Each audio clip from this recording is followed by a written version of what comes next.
Pour obtenir le coût total de chaque client en regroupant les commandes de même client, il faut utiliser la requête suivante. Select client, somme, tarif, from, achat, group by, client. Salut, vous allez bien j'espère. Nous nous retrouvons ici à la 8e leçon de notre cours sur les bases de données.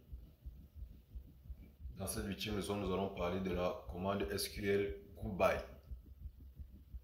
Dans la leçon 7, il était question pour nous de parler de la commande distinct.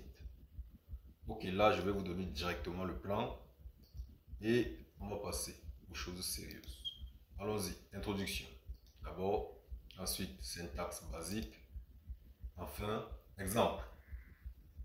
Avant de passer à l'introduction, je vais vous demander de faire 3 petites choses. Abonnez-vous si ce n'est pas encore fait, activez la cloche de notification, partagez, likez, commentez. On prend dans le générique et on revient.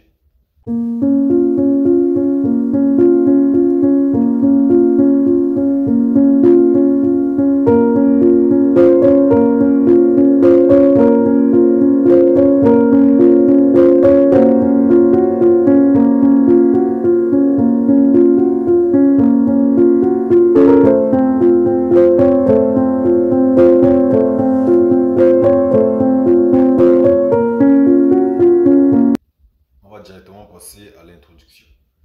La commande group by est utilisée en SQL pour regrouper plusieurs résultats et utiliser une fonction de totaux sur un groupe de résultats. Sur une table qui contient toutes les ventes d'un magasin, il est possible de lister, regrouper les ventes par client identique et d'obtenir le coût total des achats pour chaque client. Ok. Syntaxe basique. Donc, on comprend ici que le rôle de group by, c'est de regrouper. Un peu comme ça veut dire, c'est la signification en français, regrouper. Syntaxe. Select, colonne 1, fonction, colonne 2, from, table, group by, colonne 1. Remarque, cette commande doit toujours s'utiliser après la commande where et avant la commande having. Ok. Exemple. Prenons en considération une table achat qui résume les achats d'une boutique, qui résume les ventes d'une boutique. Ok. Nous avons donc cette table-ci.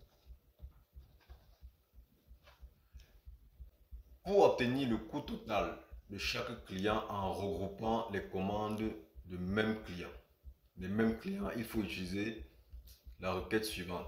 Select client, somme, tarif, from, achat, group by, client. Donc, on va regrouper les achats des différents clients. Vous voyez ici, Pierre. Pierre a effectué 2 achats. Donc, il faut regrouper ces achats. Simon, 1 achat. Marie, 2 achats. Donc, il faut regrouper les achats des différents clients. Nous avons Pierre, normalement, ça doit faire 160 plus 102. Ça fait donc 262. Dans la fonction group by ici, group by client. On va prendre tous les achats de Pierre. On va faire la somme. Donc, c'est pour ça qu'on dit select client. Somme, tarif. Sélectionner les clients, faire la somme des tarifs de chaque client et les regrouper en fonction des différents clients. Ça veut dire que ça élimine déjà la répétition. Ici, on va regrouper. Si un client a fait plusieurs achats, on va donc regrouper ses achats pour en faire un seul. Donc, Pierre a fait 2 achats. La somme de ces 2 achats-là font 262. Simon, un seul achat. C'est ça. Marie, 2 achats. Marie, c'est 18 plus 20, ça fait 38. Donc voilà ça fait la somme. Ça, on a utilisé la fonction somme ici, somme des tarifs. La manière simple de comprendre le group by, c'est tout simplement d'assimiler qu'il va éviter de présenter plusieurs fois les mêmes lignes. C'est une méthode pour éviter les doublons aussi. Un peu comme distinct. Sauf que ici, on va faire les sommes. Ok, juste à titre informatif, voici ce qu'on obtient de la requête sans utiliser group by. Regardez, on a dit select client, somme, tarif, from, achat. Ici, on a pas utilisé group by.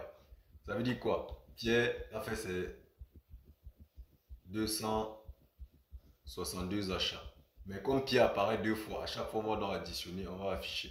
Ça veut dire Pierre 262, Simon 47, Marie 38, Pierre 262. Pourquoi? Parce que Marie apparaît deux fois. On va faire la somme, on va afficher la première fois, on va encore faire la somme, on va afficher la deuxième fois. Pierre apparaît deux fois également. Donc voilà ce que fait Group By. Vous voyez que sans Group By, on a les doublons. Avec Group By, on élimine les doublons, on fait la somme et on affiche directement pour chacun. Ok. C'est tout ce que j'avais à vous montrer. On va donc se dire qu'on passe directement à la leçon 9 dans la prochaine vidéo. Portez-vous bien. N'hésitez pas de mettre en commentaire le pays depuis lequel vous avez regardé cette vidéo. Mettez en commentaire ce que vous n'avez pas compris pour que je puisse revenir si le besoin se fait. Ok, ciao.